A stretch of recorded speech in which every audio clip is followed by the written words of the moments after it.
എല്ലാവർക്കും ഇന്ത്യൻ കഫേയുടെ പുതിയൊരു വീഡിയോയിലേക്ക് സ്വാഗതം.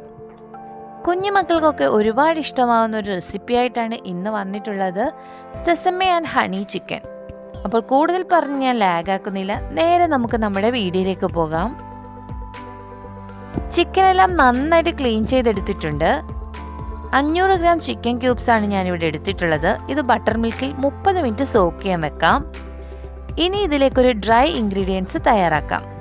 1/3 കപ്പ് മൈദ, 1 table spoon cornflour, 1 table spoon അരിപ്പൊടി, 1 ടീസ്പൂൺ മുളക് പൊടി, 1 ടീസ്പൂൺ ഒരിഗാനോ, 1 ടീസ്പൂൺ കുരുമുളക് പൊടി, 1 ടീസ്പൂൺ ബേക്കിംഗ് പൗഡർ, 1/2 ടീസ്പൂൺ ഉപ്പും കൂടി ചേർത്ത് മിക്സ് ചെയ്ത് വെക്കാം.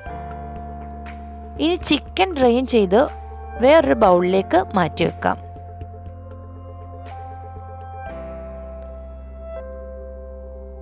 അതിലേക്ക് 1 ടീസ്പൂൺ മുളക് പൊടി, 1 ടീസ്പൂൺ കുരുമുളക് പൊടി, 1/2 teaspoon garlic powder, 1/2 teaspoon ginger powder, 1/2 teaspoon ഉപ്പും ചേർത്ത് മിക്സ് ചെയ്യുക. ഇനി ഇതിലേക്ക് നേരത്തെ തയ്യാറാക്കി വെച്ച നമ്മുടെ ഡ്രൈ ഇൻഗ്രീഡിയൻസ് ആയ ഫ്ലോർ മിക്സ് ചേർത്ത് നന്നായിട്ട് കോട്ട് ചെയ്തെടുക്കാം.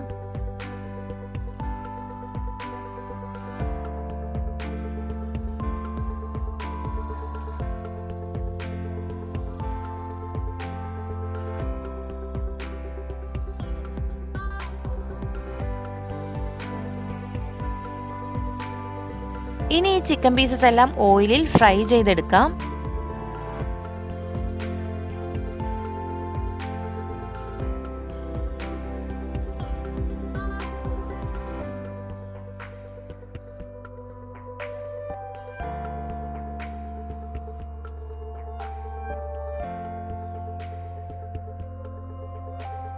ഇനി ഇതിലേക്കുള്ള മെയിൻ ഇൻഗ്രീഡിയൻസ് ആയ ഒരു സോസാണ് തയ്യാറാക്കാനുള്ളത്. ഒരു പാൻ മീഡിയം ഫ്ലെയിമിൽ വെച്ച് 2 ടേബിൾ സ്പൂൺ ബട്ടർ ചേർത്ത് കൊടുക്കാം.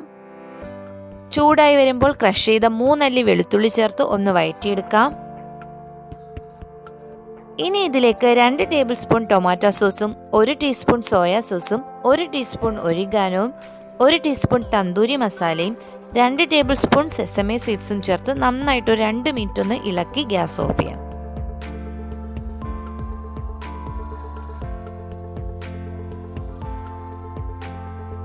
ഇനി ഇതിലേക്ക് ഫ്രൈ ചെയ്ത് നമ്മുടെ ചിക്കൻ പീസസ് കൂടിയിട്ട് നന്നായിട്ടൊന്ന് മിക്സ് ചെയ്തെടുക്കാം.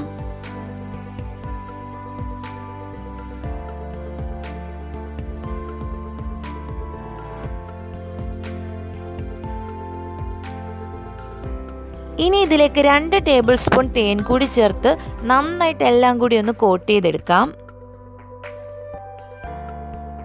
ഞാൻ ഇതിലേക്ക് കുറച്ച് ലെറ്റസ് കൂടി ചേർത്ത് കൊടുക്കുന്നുണ്ട്. നിങ്ങളുടെ കയ്യിൽ സ്പ്രിംഗ് ഒനിയൻ ഉണ്ടെങ്കിൽ അതൊരു 2 ടേബിൾ സ്പൂൺ ചേർത്ത് കൊടുത്താൽ മതി. എല്ലാം കൂടി ഒന്ന് കോട്ട് ചെയ്തെടുത്താൽ നമ്മുടെ സെസമി ആൻഡ് ഹണി ചിക്കൻ ഇവിടെ റെഡി ആയിട്ടുണ്ട്. എല്ലാവരും ഒന്ന് ട്രൈ ചെയ്ത് നോക്കി ഫീഡ്ബാക്ക് അറിയിക്കാൻ മറക്കരുത്. അപ്പോൾ സബ്സ്ക്രൈബ് ചെയ്യാത്തവരാണ് ഈ വീഡിയോ കാണുന്നതെങ്കിൽ പ്ലീസ് ഒന്ന് സബ്സ്ക്രൈബ് ചെയ്ത് സപ്പോർട്ട് ചെയ്യുക. അപ്പോൾ പുതിയൊരു വീഡിയോയുമായി കാണുന്നവരെ താങ്ക് യു ഫോർ വാച്ചിങ്.